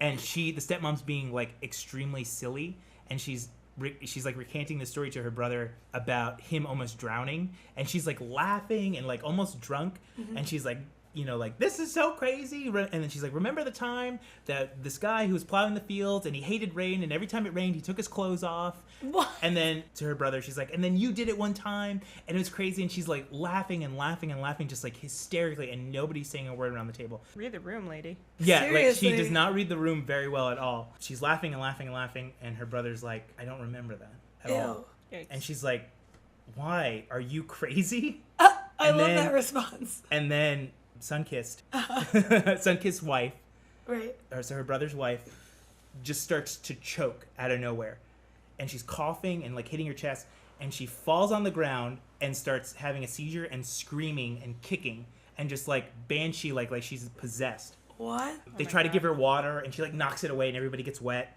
and her limbs are just flailing, and they grab her medication and they force one down her throat, and then she swallows it, and then she just starts to throw up like this almost like applesauce consistency. Ew. Gross. She does this thing where she's laying down and her chest kind of is forced up and her head leans No. against the floor so she can see like the floor behind her. And the stepmom is in the kitchen looking at this. So from her perspective, she sees her brother's wife on the floor and her head is upside down. We focus on the bottom of the sink in the kitchen, and it's just completely black. And you sort of see something there. The stepmom is like just watching this happen, And all she can do is just scream hysterically. The stepmom screaming or the... Yeah, the stepmom is screaming. On top of the the other woman screaming. You know what usually helps when someone's screaming? What? You just start screaming also. Yeah. Or a ball gag. It's a more practical solution. When I was screaming, my parents used to put that right in my mouth. Did you mean a ball peen? A ball gag. Sumi wakes up. And if you will, that joke was a ball peen gag. Good one. This episode is called The One with the Ball Peen. This episode brought to you by Ball Peen Hammers. I feel like I'm watching this movie. I know. I know. It's incredible, I'm right? stressed. Sumi wakes up from her stepmom screaming downstairs. But it's very brief. She just like kind of sits up in bed. We then see her uncle Sun Q and his wife leaving, and she's kind of like in stable condition. And they're in the car. Oh, time to go. Is your screaming, vomiting seizure over? Let's just go home. She's like, thanks for dinner. Yeah. Sorry, I vomited. Yeah, sorry about the applesauce. The carrots are very good. Yeah. The uncle's wife says that she saw a girl under the sink. Oh, God. And it cuts back to her POV, and you see like this sludgy black thing under the sink for just like a brief second. Sludgy girl, that's what they called me back in middle school. Your little sister, that's the stuff that gets her. Yeah. Also, when someone contorted, like yeah. the idea of the during the seizure is like chills. I'm like having a hard time breathing right now. It's getting hot in here. This is definitely the scariest one of all three. Okay. Not that many, but we're getting progressively scarier. The dad is like picking up after like the woman knocked everything off the table, and he tells the stepmom that she should probably just go to bed. But then he leaves instead. And he leaves the stepmom alone in the kitchen. And she starts to hear noises from the sink. Oh, God. And she looks over, and the cabinet underneath the sink opens on its own. Sludgy girl. Oh, God. She slowly goes over there, and she opens it up, and there's nothing in there. And then she closes it. And she looks underneath the sink, and she gets down on her knees. And she slowly leans her head into the cabinet. No. Into it. Underneath the sink. Because there's like it's like a pretty high clearance under the sink. Well, whatever she gets, she deserves. A word, because she's the one who went and I looked. don't stick my head in the sink in our apartment. It's not. I know. Oh my God, I'm so So she's stressed leaning. out. She's leaning down. Okay.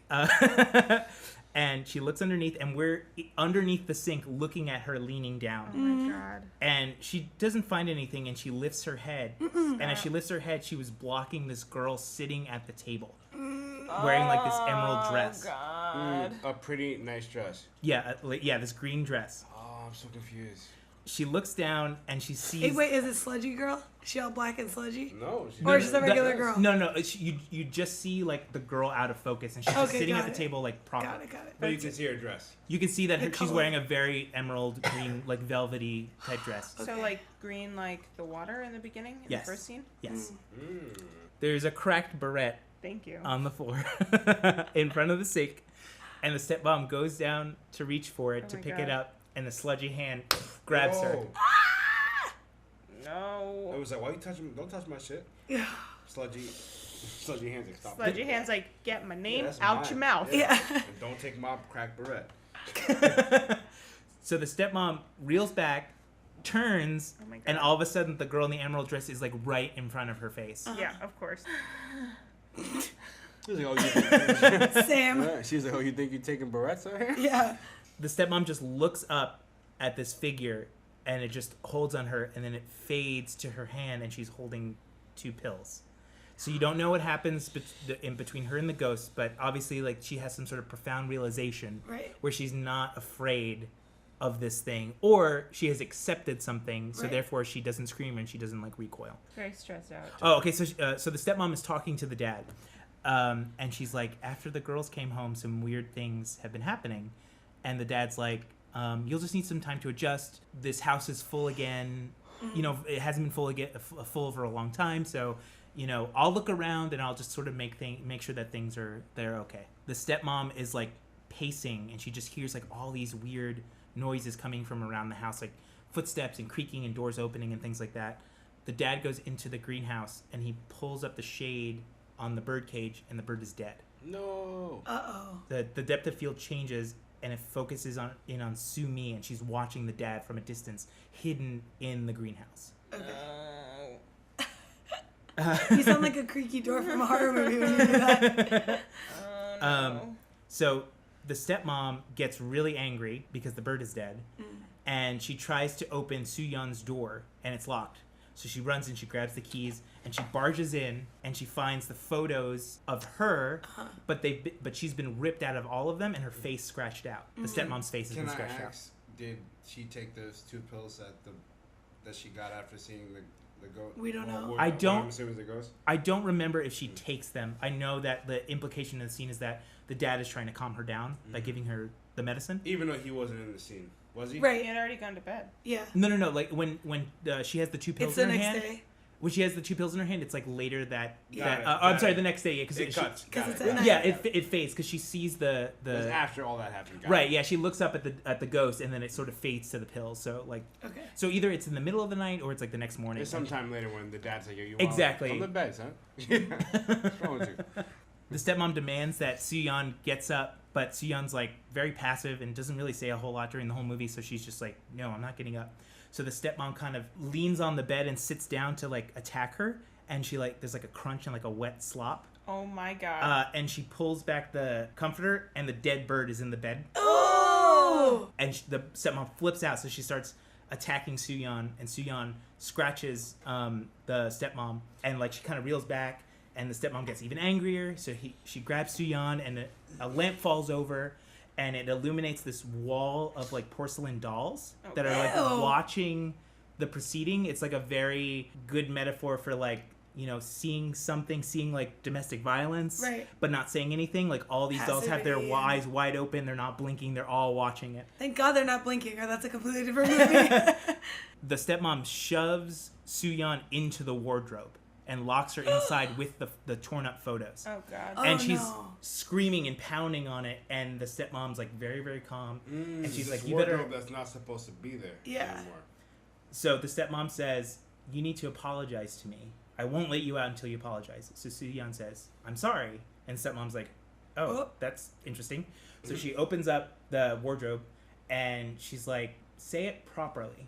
Say that you're sorry to me properly. Stop crying. I don't like it when you cry. That's very annoying."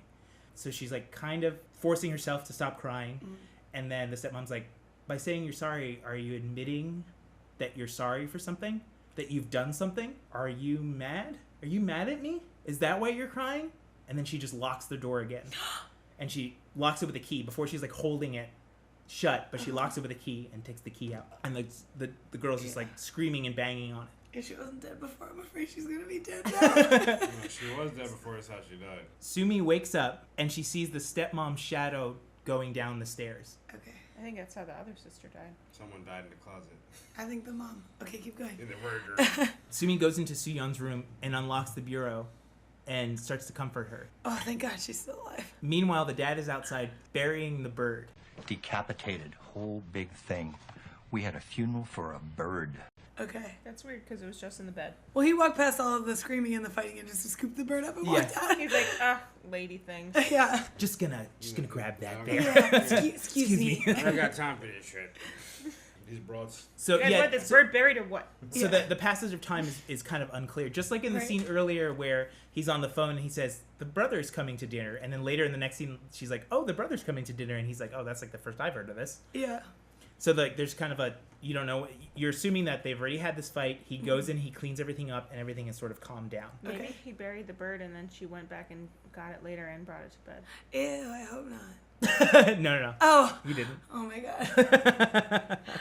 So after he buries the bird, he goes in to confront the two sisters. He demands that Sumi explain why she's being so crazy. He's like, "I don't understand what is going on." And like earlier in the movie, he's like, "Tell me," and she doesn't tell him. So like you can see that he's like very frustrated that he is blind to it because he's kind of passive, but he wants to know, but he's not patient enough to work with her to know. So like there's all these forces like working against them to try and figure out what's going on. Sumi says that the stepmom is harassing Soo-yeon, and then he locks her up and she beats her. But Soo-yeon won't say anything. She won't admit that the stepmom is beating her up. She's like, just all she does is just cower and scream and just like back off from the conversation. And the dad looks at Sumi and he says, "What are you talking about? How long are you going to keep this up? Soo-yeon is dead." Yes! yes, yes, yes, That's what I yes, thought yes, the whole time. yes. What do I get? Is there a prize on this? Okay, well, on this show? this is the first of many twists. Okay. So don't This is get like, don't get excited just yet. Okay. I was also thinking that the bird was kind of always dead, and the dad was letting the mother think it was alive to enable. As, like, most of the time, comfort? from what I remember, it's covered up immediately Yeah. after you look at it. From what you're reading, and I was like, she starts to lose grip. Maybe she wasn't taking her pills enough. She started realizing that like she's living in solution because her brother came, started springing something up. But again, I don't know. I could be wrong. I don't know how it ended up in the bed though. This is like Well, first of many. Sense. Yeah, I think I it might knew have been it. it might have been dead for some time. The Right. bird. Though, honestly, And then eventually, Dad's like, I can bury it now because she thinks not finally. She's like, oh, this bird's dead. yeah. Well, like the bird is like he's burying almost the sister. yeah. And he does like the sister is like was this beautiful thing that they kept in this home. Yeah. And now that Sheltered. Yeah, he wants to get rid of the memory of her. And the So, like- wardrobe was almost like symbolic of the cage. Yeah. Yeah, exactly. In exactly. a sense, yeah. Oh God. The room Don't- starts Don't gently touch me. Lauren looks like she's gonna puke all over this table. It's an eerie, spooky story. the room starts to shake. Soo-yeon, whenever we see her on screen, she's the only one shaking. Everybody else is like calm, and she starts to just scream over and over and over again. And she just like backs away, and the movie cuts to black, and then we see the moon in the sky. And the moon represents. Well, like we're transitioning. We're transitioning to a new moon. Okay. It's a full moon, so like we're transitioning to a new timeline perspective. And things, So and werewolves? things Yeah. things can change because obviously we're dealing with some mental disorder. Right. Maybe in every character, possibly, but definitely some of them. Mm-hmm. Definitely a couple of them. Yeah, Definitely at least one. yeah at least one, 100%. So the dad calls the doctor at the hospital, and he says that things are getting much worse.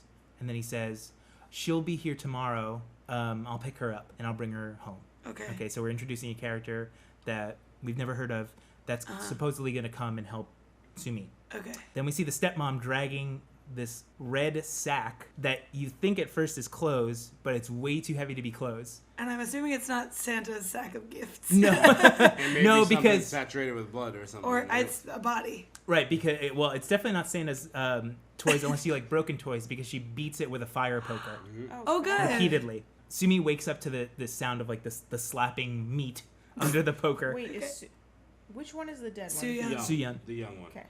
the one with the bob Yeah. and the gold matador shirt. Yeah, I was gonna say the Matador shirt is what stuck with me the most.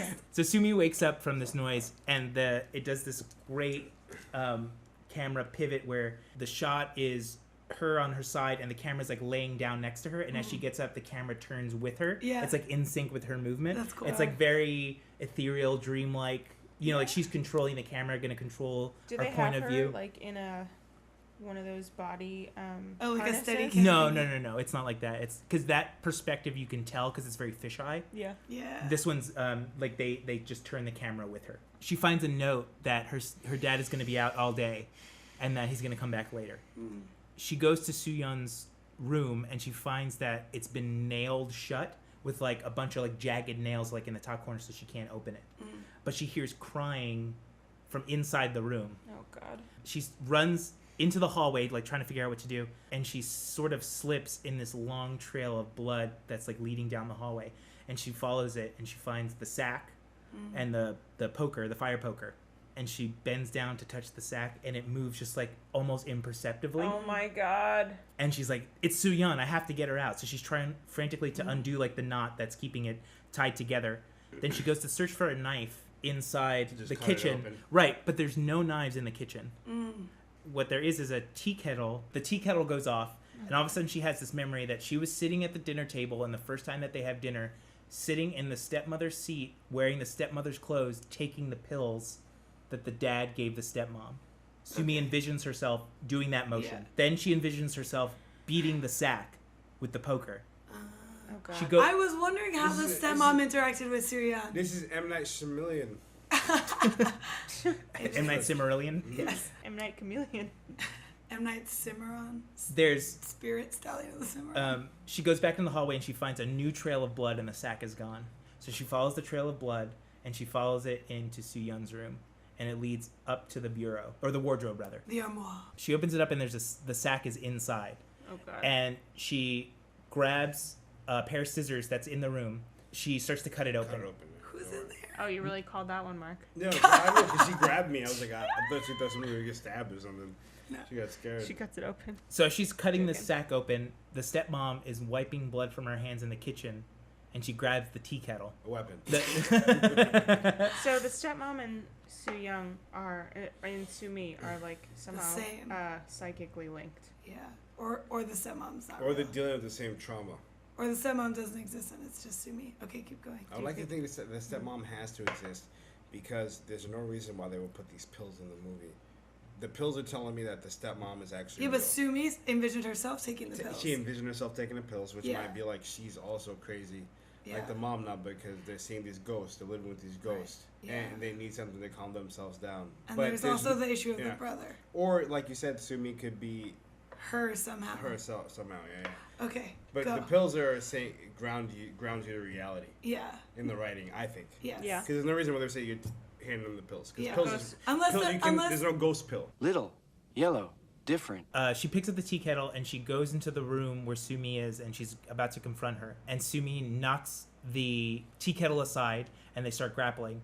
And Sumi stabs the stepmom in her hand with the scissors. Oh, God.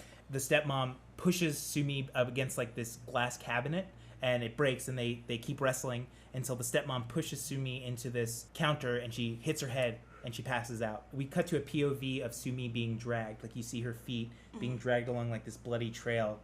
The stepmom leaves her in the middle of the hallway, and then she drags this big marble statue down the hallway. And it's like scraping the floor. And the statue's of this person, and they have like their hands over their eyes. The stepmom says, "Remember when I said you'd regret it?" No, I don't remember that. So the movie is not giving the audience everything that they need. Yeah. Just yet. Yeah. You're not giving us what we need either. Yeah, Joe. God. Unhelpful. The stepmom says that memories can't go away. They follow you like a ghost. Sumi says, "Help me." So the stepmom picks up the statue, straddles her, and raises it up over her head. And the dad comes home, and he hears the statue break. He runs in, and he finds Sumi on the ground, but she hasn't been crushed by the statue. The statue's like completely destroyed, like near her. He goes into the area where they had been fighting, and he finds like the bloody scissors, and he finds the cabinet with the glass broken in it. And he sees the bureau, and he opens it, and the sack is inside. And he finds a porcelain doll inside, and its head has been crushed Oh, by God. the fire poker. Okay, that's way less terrible than I was expecting. The stepmom is sitting down on the couch, and she's kind of recovering, and the dad gives her 2 pills. The doorbell rings, and the dad's like, "You go get that, you take these pills."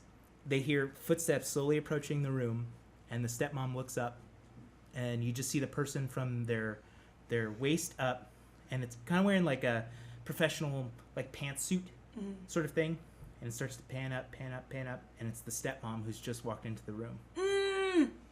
She wasn't ever there. Now we cut back to the stepmom sitting on the couch, and the camera glides around her, and we see the stepmom standing up, and as we pass the standing up stepmom, the girl who's sitting down is Sumi. I knew it! They're Wait. the same somehow. They're the same person? And in the business suit is also the stepmom? I think this pantsuit is what makes it weird because they're always wearing beautiful dresses.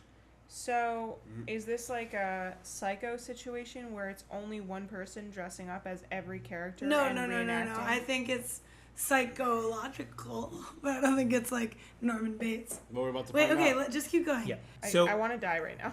I'm so scared. we see Sumi had been the one dragging the sack and beating it with the porcelain doll in it. Right. She hears lines that we've heard in the movie kind of replaying. She hears, "You're having a hard time adjusting. You must still be sick. You promised not to bring up the wardrobe. We got our periods on the same day. Soo-yeon is dead. That Sun Kyu doesn't remember the stories." Then we see that Sumi taking the medicine at the first dinner like she had imagined earlier.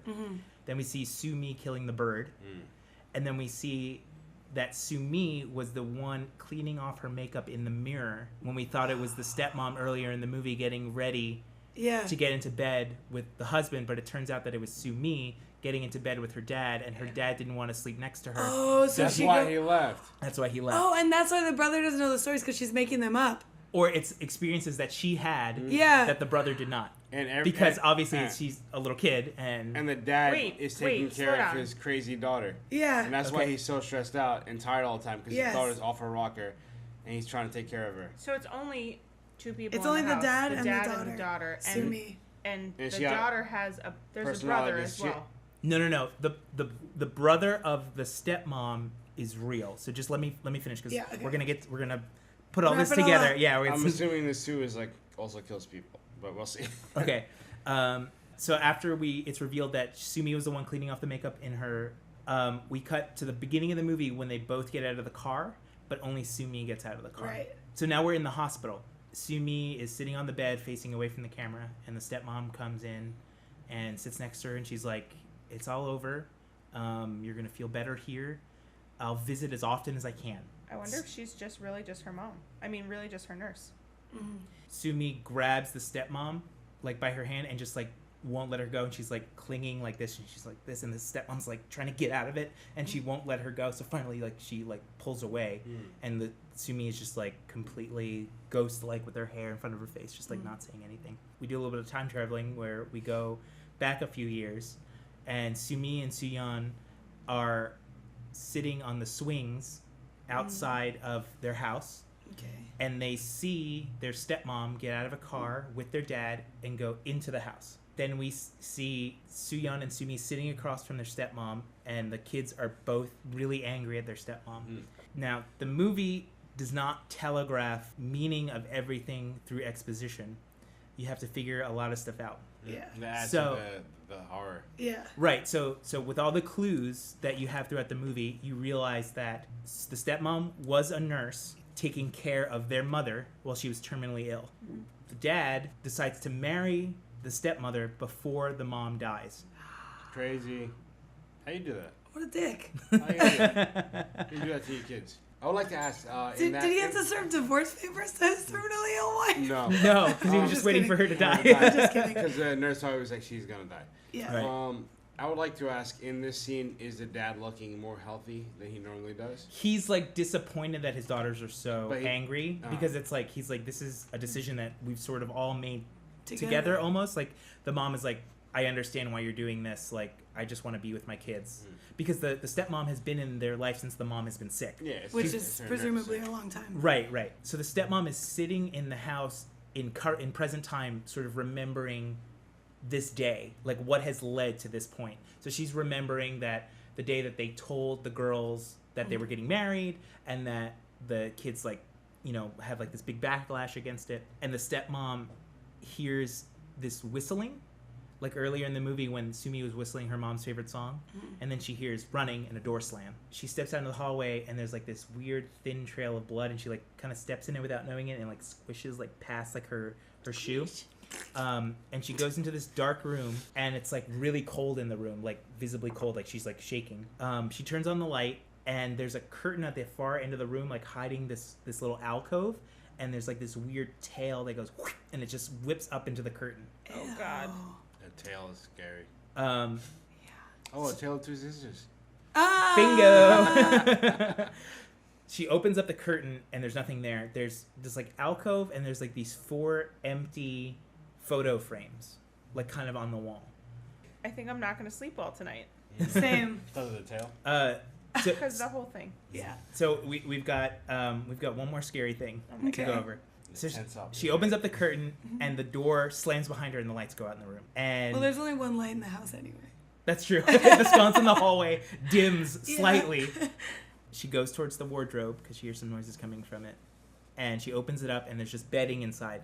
But there's like a little like tag. There's like a black tag like sticking out from one of like the folded up blankets, and she starts to pull it out. Don't do that. And all of a sudden, the sludge girl pops out and like slithers down onto the floor, knocking the stepmom back. Okay. There's like a girl crying in the background as like this is all happening, and there's like blood like leaking from the blankets.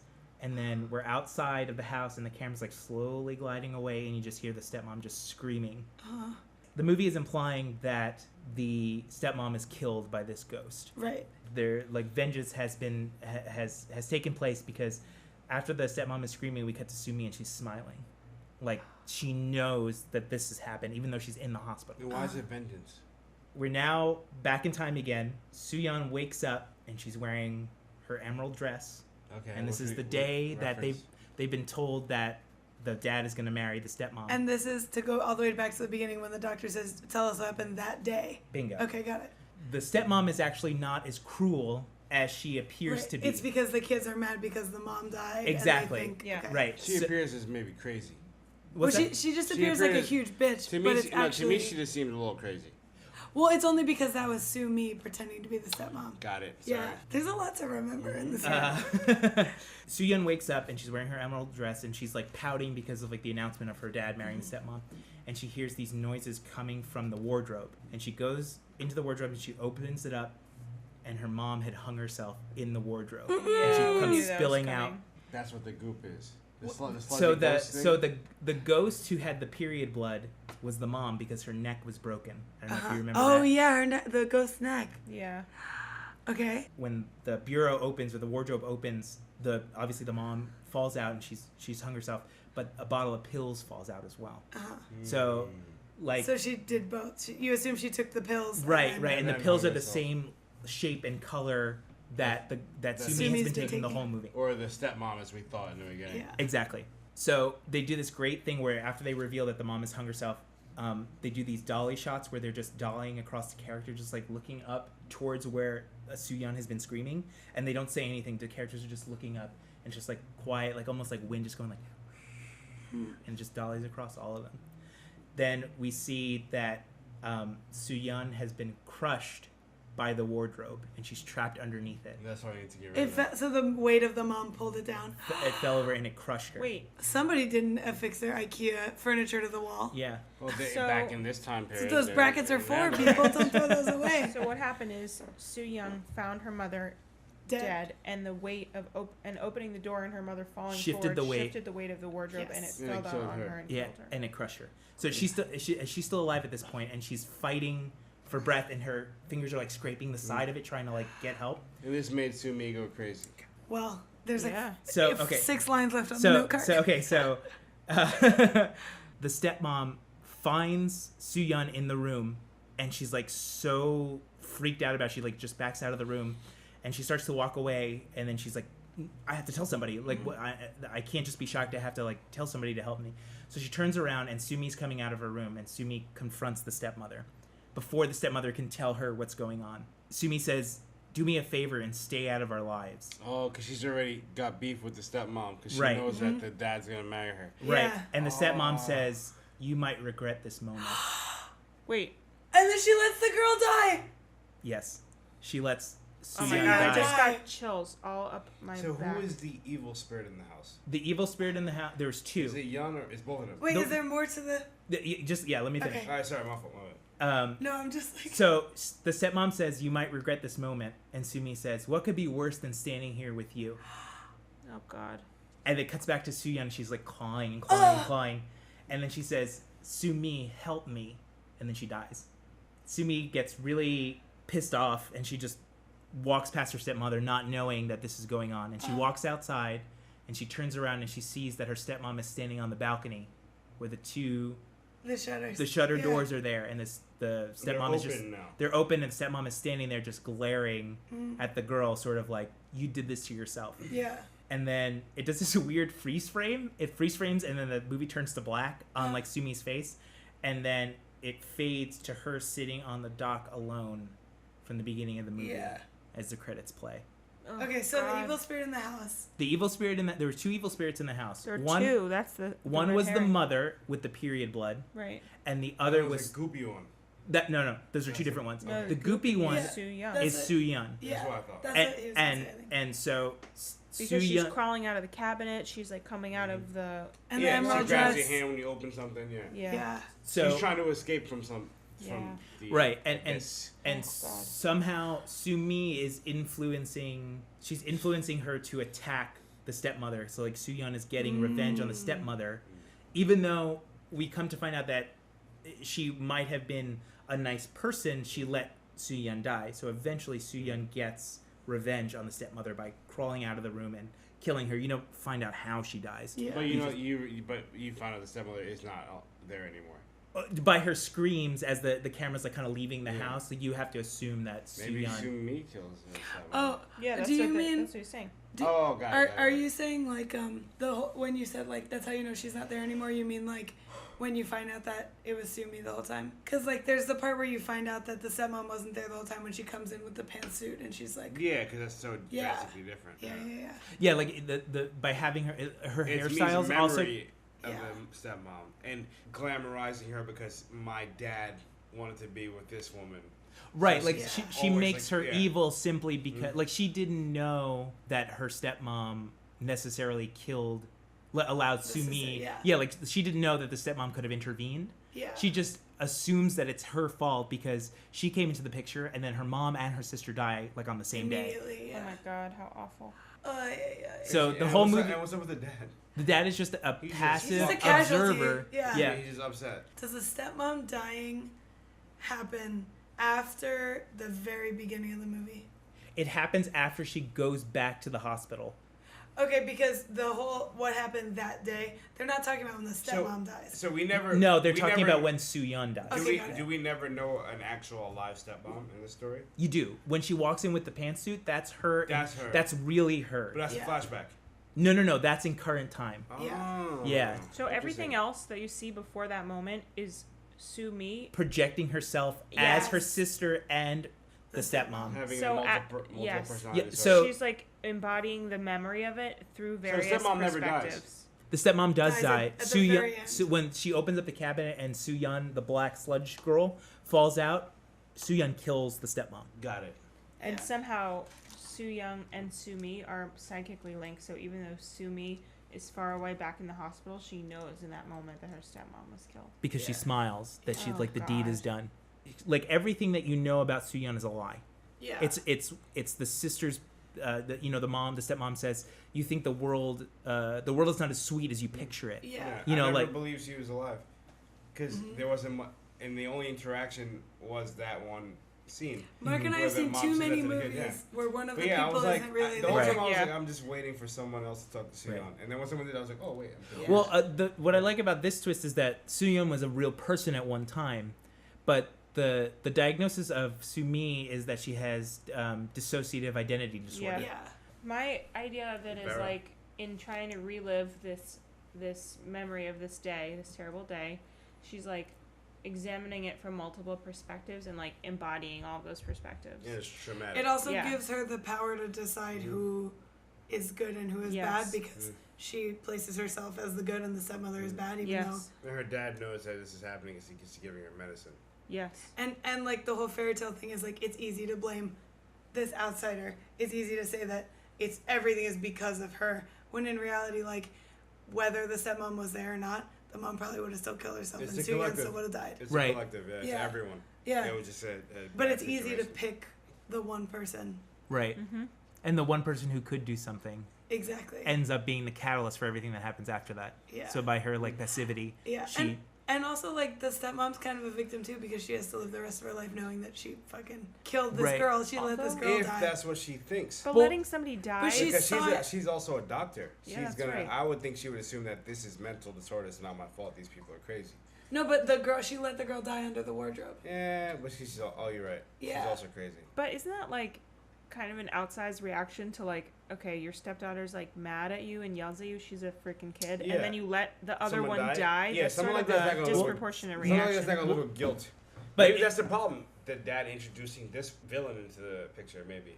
Well, let me go back to saying that she's mad, but she lets her die.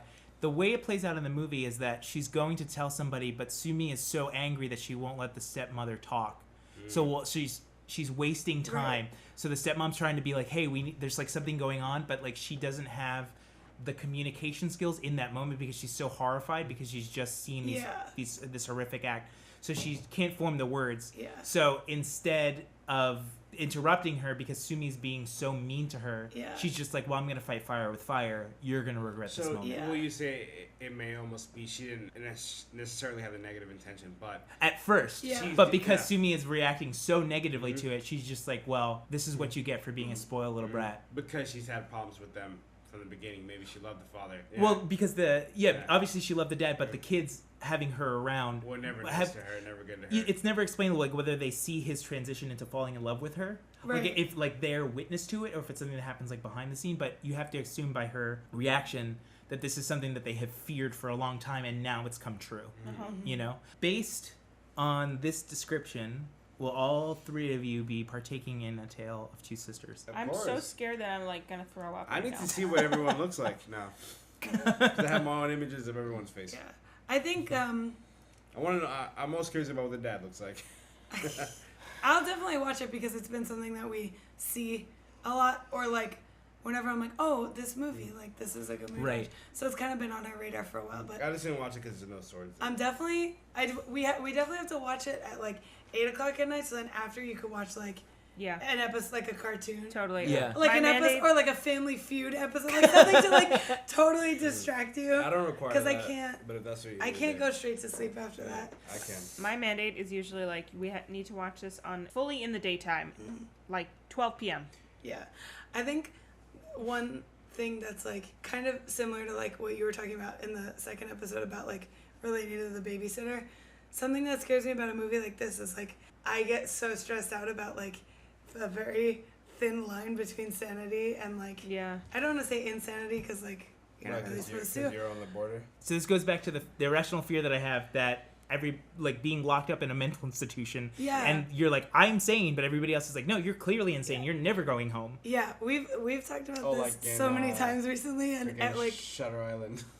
Yes. Yeah. Or like except with better CG. Right. Yeah. That's what I was saying. And less Leonardo DiCaprio. Yeah.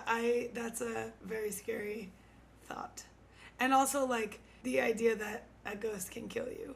Mm-hmm. Yeah, which I never thought they could. I don't like that. Also, I think it's interesting that we're all really focused on the fact that the stepmom comes back in a pantsuit.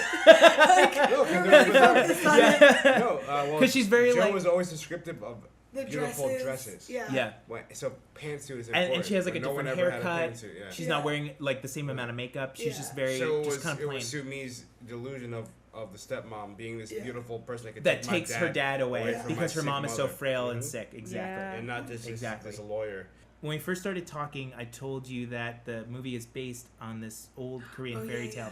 Now, the fairy tale is very different, but they both concern the story of two sisters who get revenge on their stepmother. The fairy tale involves this jealous stepmother who is described as being very ugly, almost like troll-like, who somehow marries their dad. You might say she's troll-like. Yeah. Troll-like. And the stepmom convinces the dad that one of the daughters was having a baby out of wedlock by taking a bloody rat and putting it in her bed and pretending it was a miscarriage. Jesus Christ. Oh my gosh. Who even has that idea? And Casual. And the stepmom's brother was responsible for like helping her put like the rat in the bed. Because of the stepmom's brother's actions, he gets mauled by a tiger, and the tiger takes an arm and a leg. What? That's his fault for being around tigers, right? Yeah, right. Eventually, the girls both die. There's like a mayor of the town who they contact. Like the ghosts appear to them, and they're like, our stepmother is the one who's like doing all this bad stuff. And when the mayor doesn't agree with them or obey their wishes, they kill the mayor until this guy finally believes them. And the way they figure it out is they cut open the miscarriage and they reveal it's a rat. Oh, God. So the mayor has the stepmom killed. And then the dad eventually remarries this like wonderful woman, and the two ghost girls are reincarnated as twins that the new wife has. Not twin rats. Not twin rats. Congratulations, it's a rat. Oh my God. They don't make balloons for that in the hospital gift store.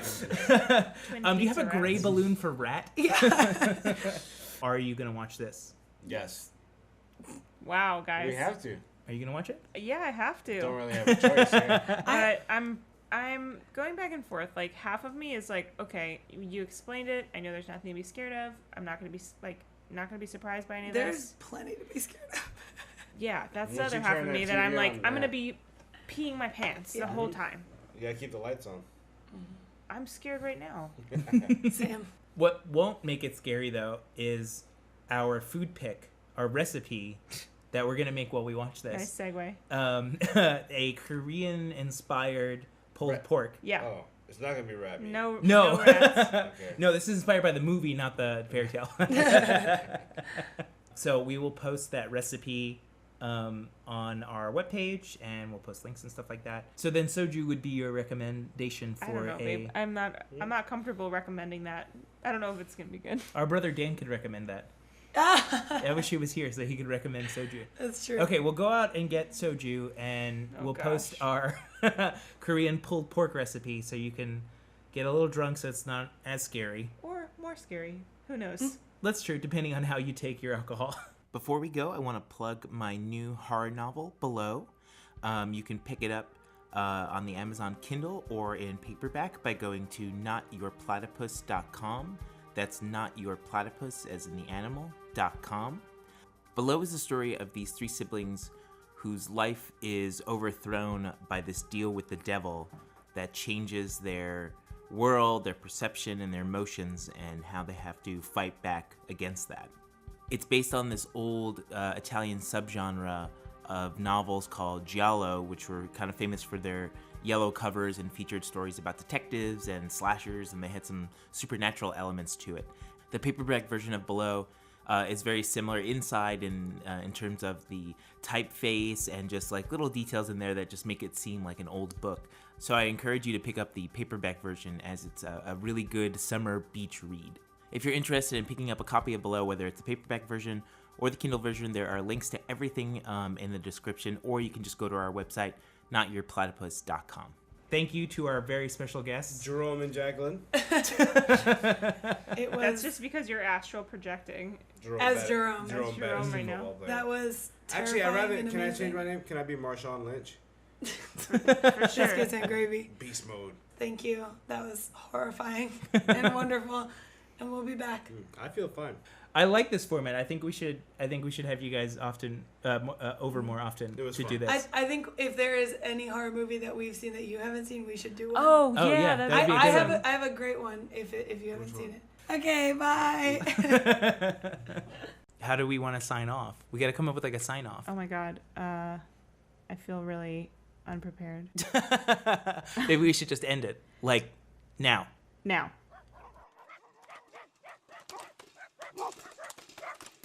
Woof, woof, woof, woof, woof, woof.